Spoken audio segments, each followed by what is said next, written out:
Mozart's Symphony No.40 in G minor, Movement 1.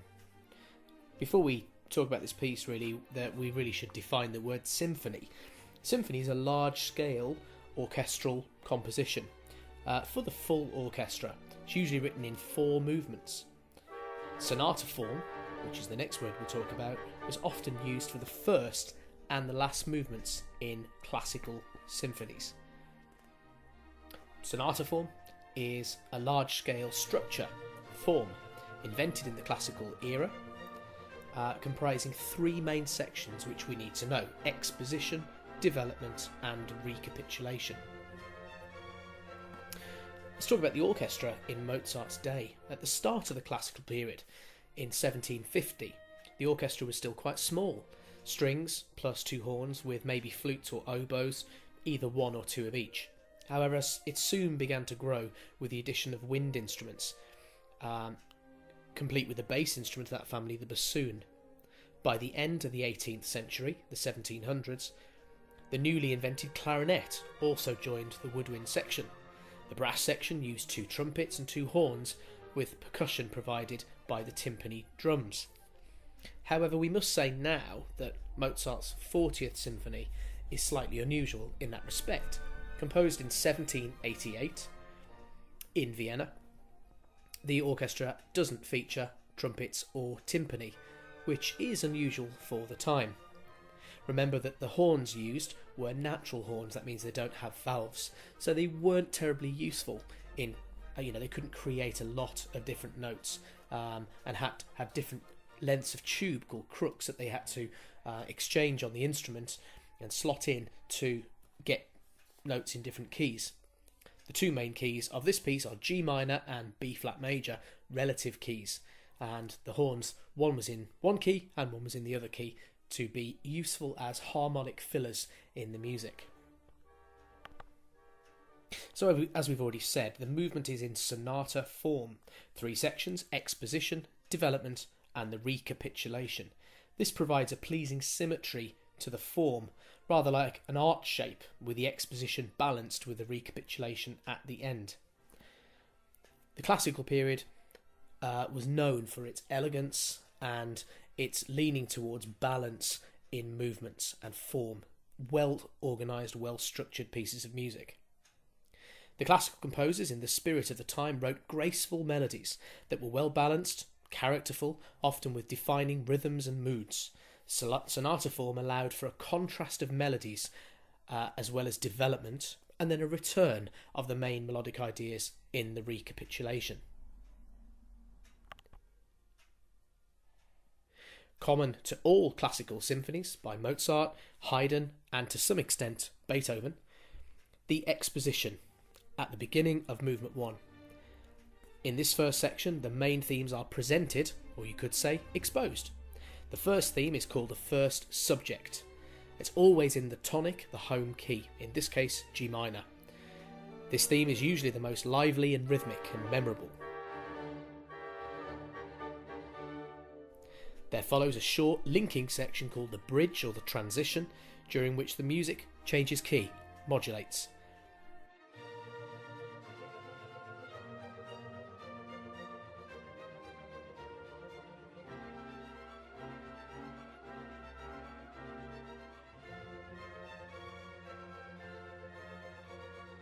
Following that, we reach the contrasting second subject theme.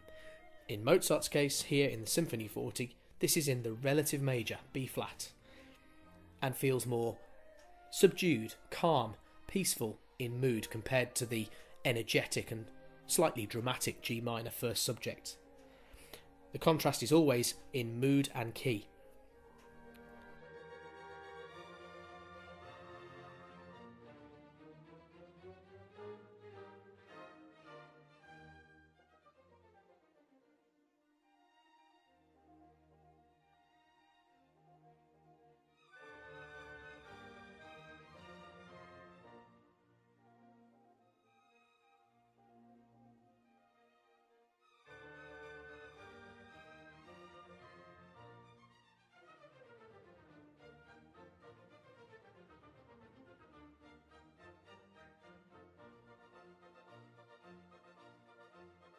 whole of the exposition section is repeated so that the listener becomes familiar with the two subject themes before any development occurs.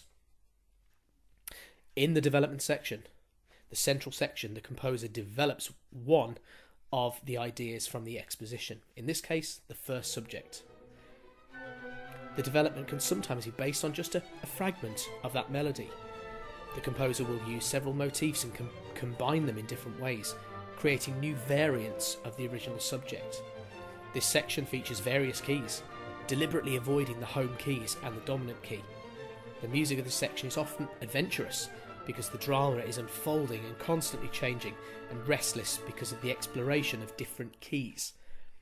And in this symphony, Mozart does travel through distant related keys, often chromatically in sequence as well.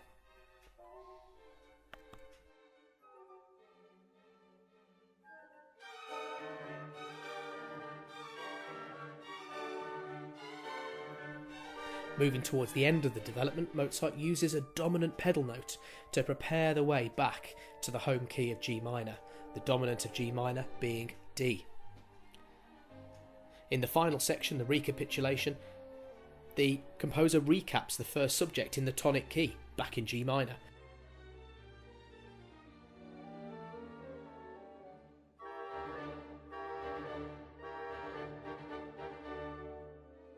The bridge section, which is longer at this point, then follows to balance the opening with the opening section, but doesn't modulate.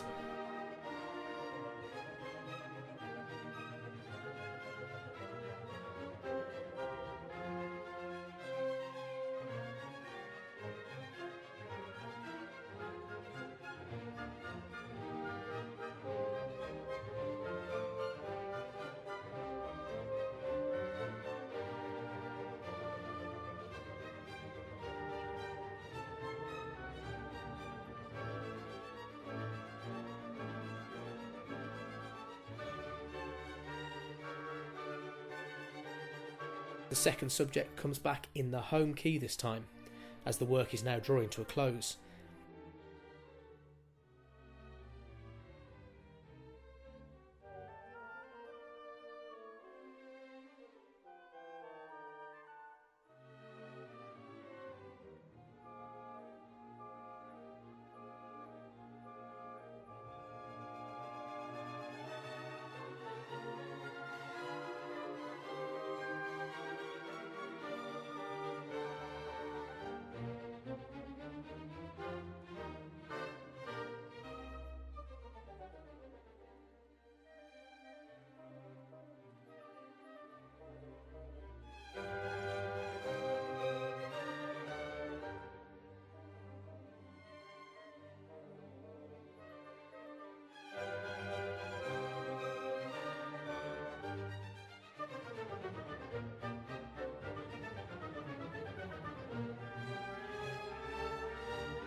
The work can finish off with a short rounding off section, which we're going to call the coda.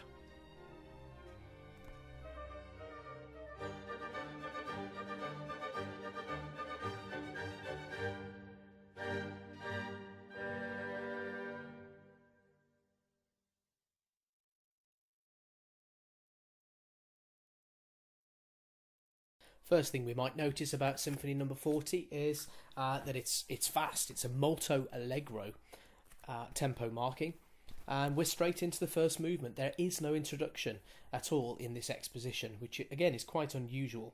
The first idea, the first subject theme, which characterises the whole movement, contains this repeating idea of a semitone, E flat to D, several times, and then an upward leap of a sixth. This theme is immediately heard 4 bars later, down one tone. In other words, it's a melodic sequence. It repeats at a lower pitch. The violins take the main melodic interest throughout the majority of this movement.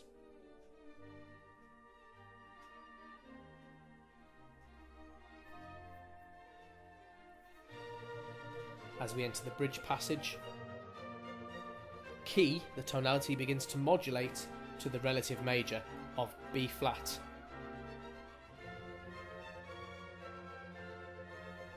The second subject begins in the relative major, B flat, shared between the strings and the woodwind. It's much more relaxed.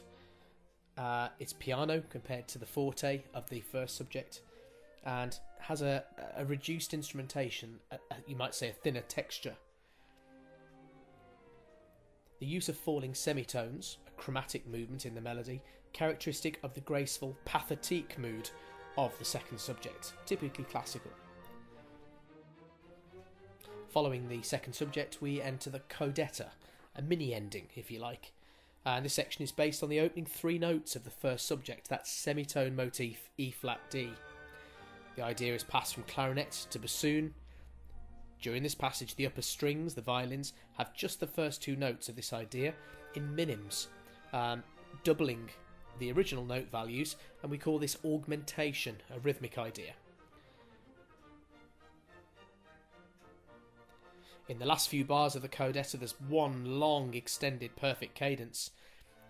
Chord 1 to chord 5 to chord 1 to chord 5 to chord 1 to chord 5 to chord 1. Good example of homophonic texture at the end of this codetta.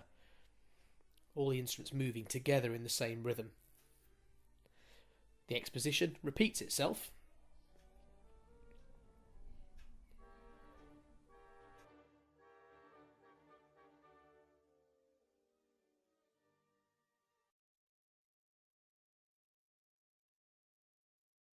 The music of the whole development section is based entirely on the opening of the first subject, that semitone falling motif. It's certainly worth saying here, in the harmony of the development section, diminished seventh chords, very dramatic type of chords, are used. The first four bars of the first subject is played 4 times in octaves in the violins. Each time the melody is heard at a lower pitch, it descends as a sequence. The essential difference here now in the development is that the harmony is chromatic.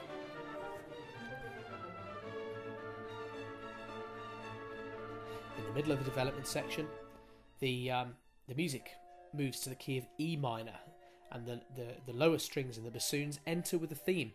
But at the same time, the upper strings play a new quaver tune called a counter melody. This simply means a melody that fits with another at the same time. Counter literally meaning against, a tune against another tune. So we have contrapuntal textures in the middle of the development.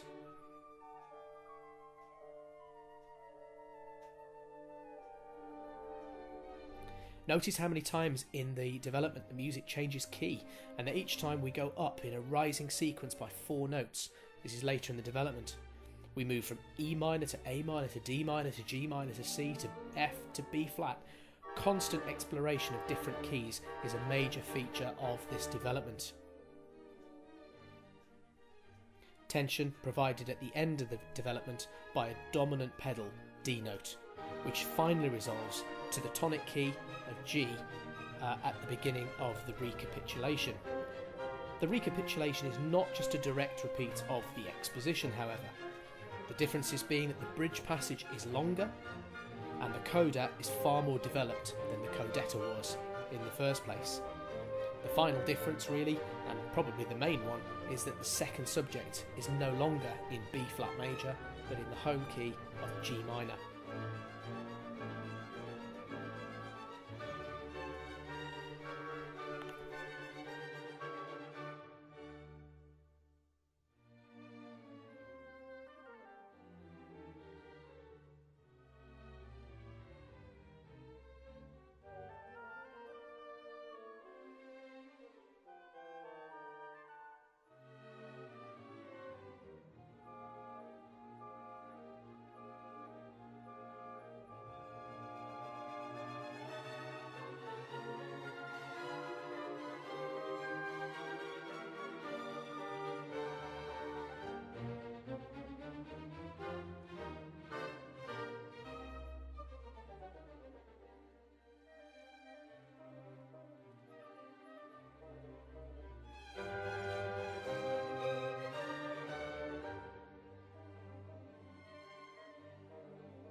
The ending of the piece features some scalic flourishes in the strings, building up to the expected final cadence. And the final homophonic reiteration of chords 1 and 5. It's played by the whole orchestra. This is called tutti, Tutti, which is Italian for everybody, for all. And this creates a really emphatic, really strong ending. Everyone playing chord 1 and 5 and 1 together to form that final perfect cadence in a very strong homophonic forte way.